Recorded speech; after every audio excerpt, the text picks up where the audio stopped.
আমরা কি ভাতের হোটেলে খাওয়ার জন্য নিজের ট্যাক্সের টাকায় এই বাহিনীকে পালি?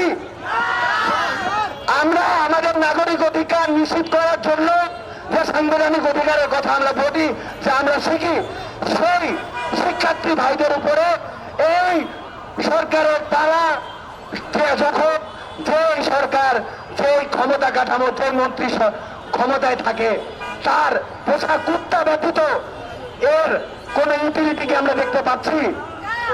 আমরা জুলাইয়ে ভুক্তভোগী হলাম, জুলাইয়ের পরে এক তথাকথিত আমরা সরকার দেখলাম যারা সংস্কারের কথা বললো, অথচ সেই সংস্কারপন্থী পুলিশরা যখন শাহবাগে কোনো আন্দোলন হলো, টিয়ার গ্যাস শুনলো, আমাদের শিক্ষক মুরব্বীরা সেখানে হেনস্থার শিকার হলেন।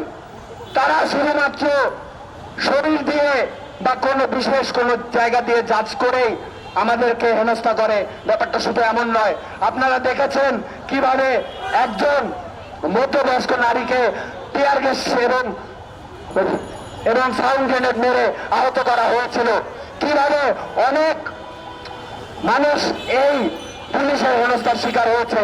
রাষ্ট্র কাঠামোর এই পুলিশ বাহিনীকে আমরা যদি এখন আমরা এভাবে সত্যবদ্ধভাবে প্রশ্ন না করি, আমরা যদি এই ডিসি টিকটকার মাসুদদেরকে আরো বড় হইতে দিই, তার প্রমোশনের এই প্রমোশন ক্যাম্পেইনকে যদি আমরা সমর্থন করতে থাকি, তাহলে আমাদের কোনো নাগরিক অধিকার বলে কিছু থাকবে না। বন্ধুরা, এই শাহবাগ থানার এই বর্বরোচিত আক্রমণের বিরুদ্ধে সবাই ঐক্যবদ্ধ হন। এলো খবরের কাগজ, নিখাত, নির্ভীক, নিরপেক্ষ।